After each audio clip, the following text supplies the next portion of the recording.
मला वाटलं नव्हतं इथं एवढं भयान मॅटर होईना बाप. थांबा थांबा थांबा, व्हिडिओ शेवटपर्यंत बघा, सगळं काही सांगत तुम्हाला.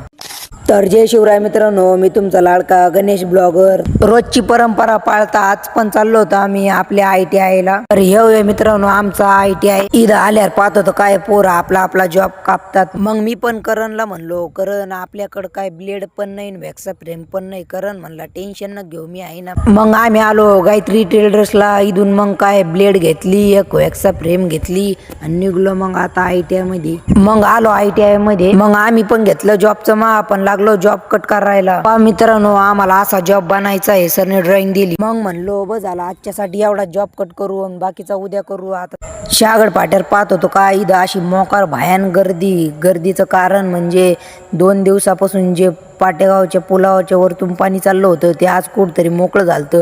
त्याच्यामुळे इथं ट्रॅफिक जाम झालती. ट्रॅफिकचं तर जाऊन द्या. तुम्हाला आपला मिनी ब्लॉग आवडला असला तर लाईक करा, फॉलो नसलं केलं तर फॉलो करून घ्या. धन्यवाद.